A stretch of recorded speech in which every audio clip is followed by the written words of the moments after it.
Today's lecture is on malaria control measures, indicators, and indicators for tracking progress. And the indicators are different from country to country perspective as well as for different aspects. So let's go to the next slide. So hope you can see here, this is based on the latest World Malaria Report, which was released yesterday, 2021 World Malaria Report. And the status of the malaria cases, global status have reduced drastically. But then we also find an increase in cases this year compared to the previous year. So if you see the map, you can find cases with more number of cases with the reddish, red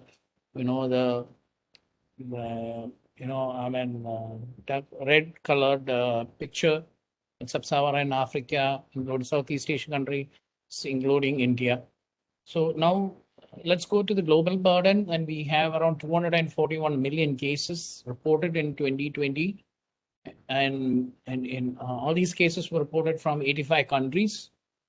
29 countries, mainly in the sub-Saharan Africa, has contributed to 96% of the global malaria burden.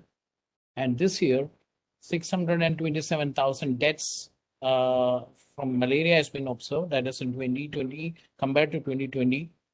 And this is an increase of 12% compared to the previous year. So that is from 2019, we find an increase of 12% cases in 2020.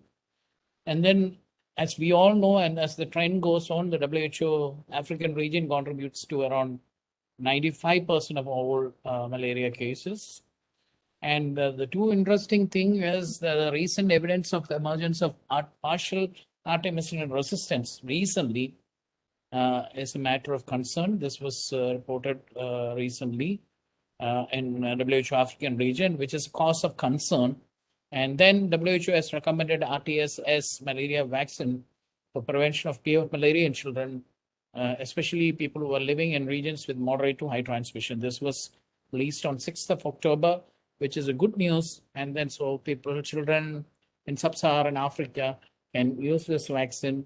The efficacy of which is around 50%, but still a lot of research has to be done to see that the vaccine would be effective for the population all over the world.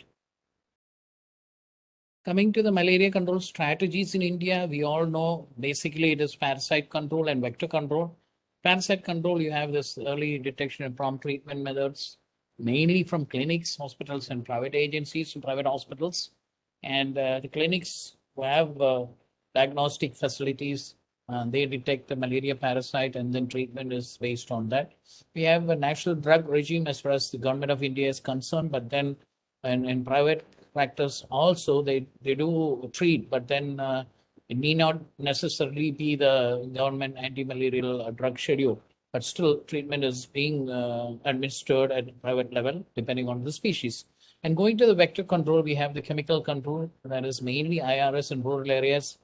And we earlier had DDT, HCH, Malathia, and all. Most of these compounds has become resistant. Now SP compounds are in progress. As you all know that delta methrin, cyflothrin, lambda cyflothrin, cyhalothrin, alpha cypermethrin. Many compounds are there in the program, and it all depends on the government machinery to select synthetic pyrethroid depending on the resistance level, resistance in the mosquito vector mosquitoes. And also you have aerosol spray. Then we have larvicides like abate. That's the only conventional larvicide being used in the program, and which has been used for many years, many decades now. OP compounds in potable waters, that is also very less now. I mean, it's not there, but then this is been changed to biolarvicides now. OP compounds are not being tested in potable waters. No, and even biolarvicides are not tested.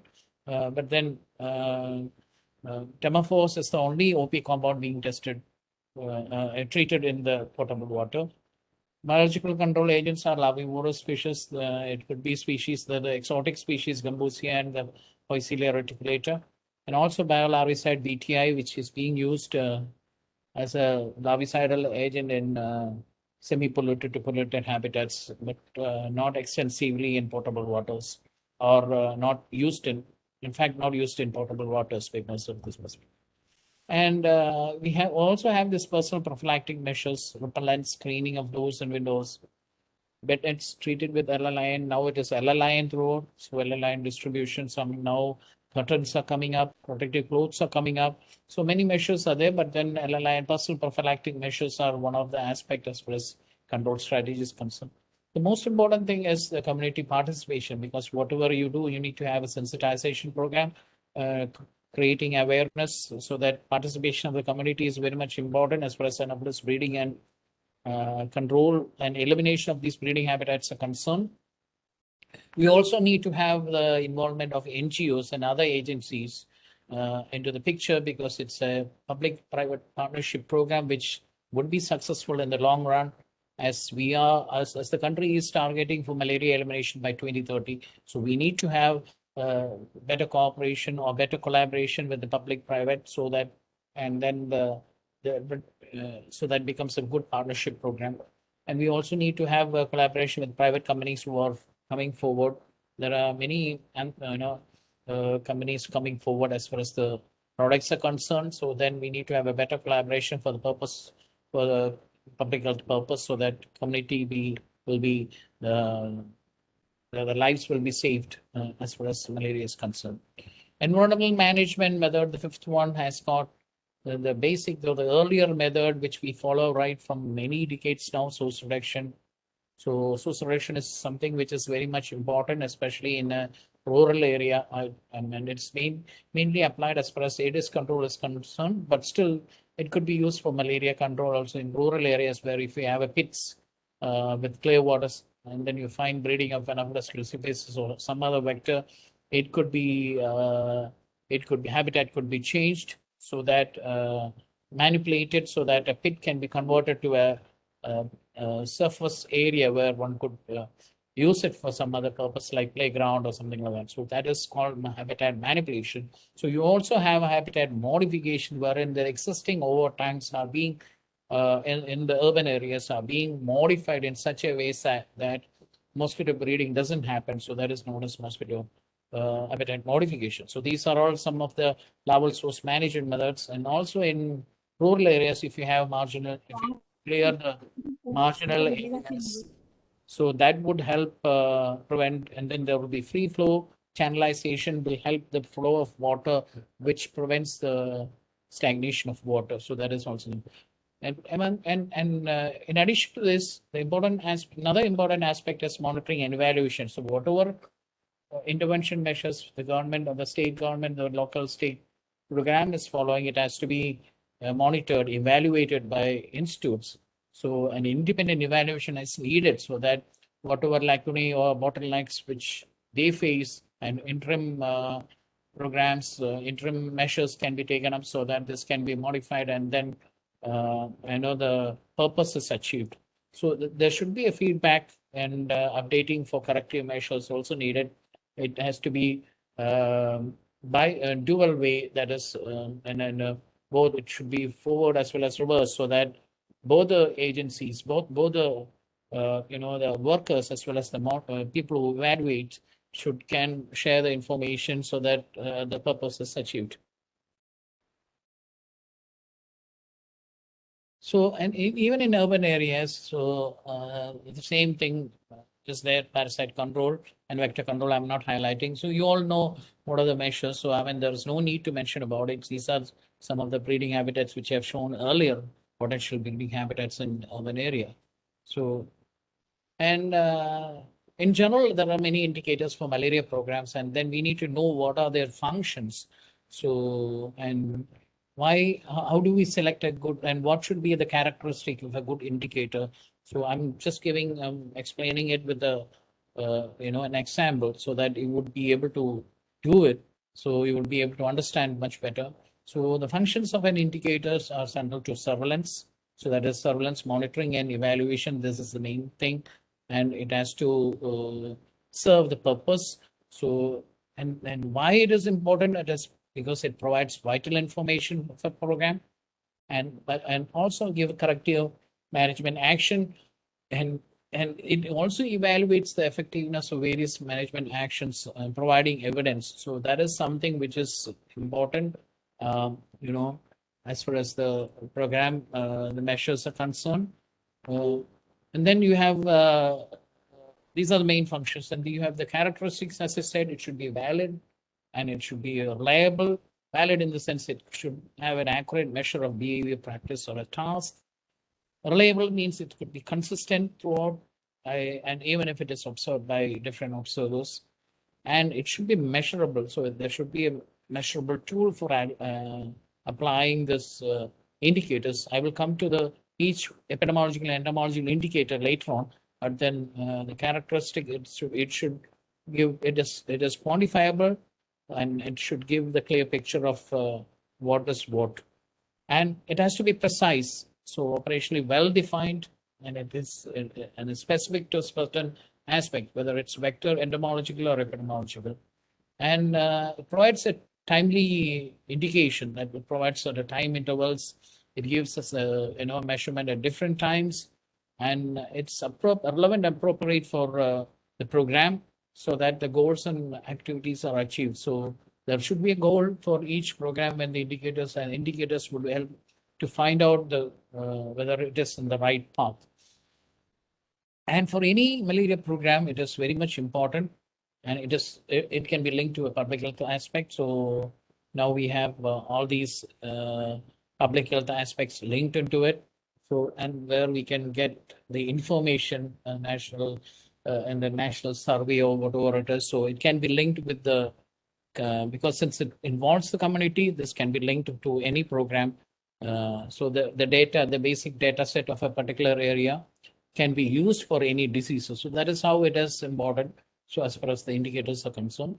So for example, and it's an objective to the main purpose is to reduce the malaria morbidity in the community and also mortality. So, and then the indicator would be to prevalence of parasitemia in the community, the parasite load in the community. So there would be limitation. There could be limitation. So it's not necessary that it's valid measure of malaria-related morbidity, but because of so many other aspects. Because when you take the prevalence in that particular area, there could be asymptomatic infections which cannot be tracked until unless you do active surveillance. So there would be limitations in the program also. Okay, when you see the levels of indicators, it could be at a global level, that is, which has been monitored by WHO, and then you have a subnational and a national level. At a country level, sometimes it could be a country level, and subnational would be the state level. Then it could go down as district facility district, because the flow of data is from the lower order to up, so that the data is consolidated. So these indicators, there will be different levels of indicators at each level, but then most of the indicators are common, so that this could be attributed, and basic indicators can be measured in terms of whether it's epidemiological or entomological aspect. So main levels for indicators for malaria global, and these are different levels and used for distinct purposes. The types of indicators also varies from each level, because stakeholders are different and have different information needs. One such example is typically because measuring the program outputs, outcome, and the national and the global levels. So to measure the program outputs, outcomes, and the impact would be different, because the interventions would be level different at different even from country to country or state to state. So it could be different, but still it helps the purpose of finding out the actual burden or whatever it is needed. So there are more indicators there, but then I will come to the basic indicators of as our country is concerned. So later on. So I mean, there's a framework. No, if you see the results framework, our intention is to see that reduced malaria burden, but then so the main purpose is to see that to reduce deaths under 5, especially in South Africa. We know that many people are many deaths are occurring under 5. So what would be the intervention that is one us to The framework could be, the indicators could be one, improved malaria prevention. So that will show the number of annual malaria cases reported, how many cases are reported. And then it could be linked also with another one. Under this, you will have the ITNs or LLIN. So how many percentage of households have been distributed nets? How many of them have been sleeping under the net the previous night? So all these factors are interlinked for the, and then which helps the indicator to assess, to measure the issue or measure the problem associated with a particular area. So you have also intermittent preventive treatment from pregnant women. So you will have treatment for the antenatal care visits, and then all these informations, even the government machinery, so they will be monitoring it. So, and then IRS coverage as far as any rural areas are concerned. So the IRS coverage in a particular epidemic area. So how many households, the coverage, how many households it has been completely sprayed, how many households have been targeted, how many households have been achieved, how many rooms have been achieved. So all these informations are important. Even in the case of the source reduction, larviciding, the percentage of breeding sites, if you have 100 numbers of breeding habitats, how many you have targeted? So that is something important. Even if you leave something out during a particular period, if it is having mosquitogenic conditions and vectors are breeding, then it could transfer the infection to another area. So internationally, the recognized malaria indicators include house ownership of ITM insecticide treated nets, LLINs, especially the children under 5 years of age and pregnant women. These are the high risk groups. So these two are the very high risk groups whether the treatment, intermittent preventive treatment against malaria during pregnancy, and treatment of high fever in children under 5 years, because under 5 years more deaths are occurring. So this is something which is important. IRS spray coverage, diagnostic testing. So these are, as I said, targeting parasites as well as vectors and treatment. So this is something which is, these are some of the important indicators as far as the internationally recognized malaria indicators. Sorry.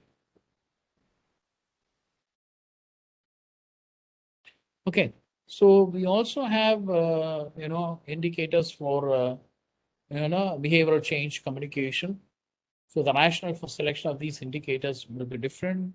It could be whether it's to find out the planned behavior, which focuses mainly on the cognitive or rational process and around and decision making. The social learning practice, how people learn to behave, how people learn to understand with the information available, with the discussions which they have at the community level, and the different diffusion of innovations which causes the structure of the social environment, how it influence to get knowledge and also to behave accordingly. So these things are related to very much important as far as the community is concerned, because the attitude of people towards malaria control or malaria elimination is very much important. So that's how this behavioral change communication indicators are included in the program. So and also, I mean, that is part of the program. Earlier it was known as health education and community participation. So this is also one as such aspect which comes under that. So extended parallel processing of fear management.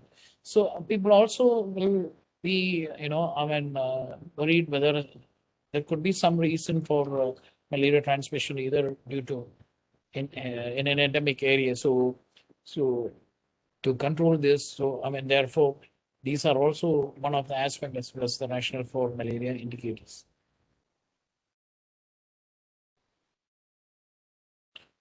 So the common, I know that you all know about the epidemiology indicators as far as the country. We have ABER, whether it's ABER, API, AFI. So normally we use ABER, and it has to be minimum 10%, as you all know. So annual parasite incidence, so is something which we need to target. So annual falciparum incidence is also there. This is specifically for falciparum parasite. Annual parasite includes whatever, respective of this malaria parasite species. So, and then what is more important as far as, I mean, we drive down towards elimination is SPR. SPR is something which, so out of so many, so that much percentage is having positivity, which is something more important as far as the malaria burden is concerned. So you also have the falciparum, slight falciparum rate, the PF percentage in, and these two aspects are concerned when the PF in an area where PF predominance is high. But otherwise, slight positivity rate is very much important by and large in all the other states or in all places because it is concerned irrespective of the malaria parasite species. So it shows whether it's PV or PF or PM or whatever it is. So it adds into the total and then it will show the SPR rate in a particular. Sunny ഞാൻ class എടുത്തോണ്ടിരിക്കും തിരിച്ചു വിളിക്കാം 10 minute 15 minute. So, and sorry, so coming to the next aspect is the entomological vector indicators. So this also, as you all are program people, so you know about the adult vector density. Normally it is considered as per man hour density. Sometimes in program you have also 10 man hour density. So whatever it is, it is the number of mosquitoes, that is number of mosquitoes collected per hour spent. It all depends on the number of collectors also. It is dependent on the collector, how much he has collected in a specific time. You could collect it for 10 minutes time and then work out for an hour because it's not necessary that you should collect for 15 to so many, even half an hour also. But if two people are there, if two of them are collecting good collectors, so you can add up to the, add up the vector density and then work out the hours spent. So you also, the other thing as far as the vectorial capacity is concerned, so that is sporozoite rate, and it is in percentage and it could be worked out species wise also, PV or PF, and it all depends on the number of female mostly positive for sporozoite, and this has to be done by the conventional method of dissection. So otherwise sporozoite rate can be worked out also with the PCR and all, but then by pulling it up and then separating it up again by single, it is a bit cumbersome because the process needs molecular biological tools, a sophisticated lab, and standardized techniques, and then well-trained people to handle. But still, that can be low. But then even low sporozoite rate can be picked up. So it all depends on the sporozoite rate. If you do the conventional method, one has to be well trained to do a proper dissection and see that, and how many mosquitoes it could do. If it's in an area where a lot of mosquitoes, vector mosquitoes are there, it could take a lot of time, and then it all depends on the trained personnel available there. So another thing, as far as the immatures are concerned, is the larval density. We all know that the other day I showed you about the different densities now, the WHO base, but this is the generalized larval density term. Now you have also relative index, absolute breeding index, general breeding index, which I've told you last time. But then these are the standard indicators as far as the program is concerned. Therefore, I'm highlighting this. Then you also have this parasite rate, which is all through like entomological techniques like dissections and all. So, and the last one is host preference, which is more important because it will help you out whether the vector is zoophagic or anthropophagic. So it all depends on the percentage of the blood wheel. For example, it could be most of the vectors are zoophagic, except for some of them like the Dirus group or Fivatilis are more anthropophilic. But then nowadays, since the cattle population, if it is not there, then there is a shift in the behavior of the mosquitoes to feed on human beings who are exposed. And therefore, you may find changes in the host preference because of various reasons. So, coming to the last few slides, I thought, as I said, this is concerned with the Lancet Commission on Malaria Eradication, so which has been planned that by 2030 elimination would happen in many countries, but then by 2050 malaria would be globally eradicated. That's what the commission felt, and it has been published in Lancet. wherein I was also a commissioner. So there were, I mean, you can see from 20 to 25 what are the different strategies followed, and then there could be these are the things, and then going forward from 2025, what are the so many things are coming up: point of care, ultra sensitive rapid diagnostic kits, monoclonal antibodies, non-invasive methods of diagnostic measures, like whether it could be saliva based detection or urine based detection. Many things are going to come up. So, and that, I mean, and as far as vector controls are vector control is concerned, so many new formulations and the genetically modified techniques are coming up, but then all needs uh, the approval from the central government, approval from the government, so that this can be released. And then you also have ATSP, spatial repellents. So you have specific insecticide, new insecticides to target the vectors because of vectors becoming resistance, ACTs, triple ACTs, rabbit diagnostic. So many things are in the pipeline. So, and these could help drive down malaria, shrink the malaria map, and probably help the target of achieving malaria elimination in many countries.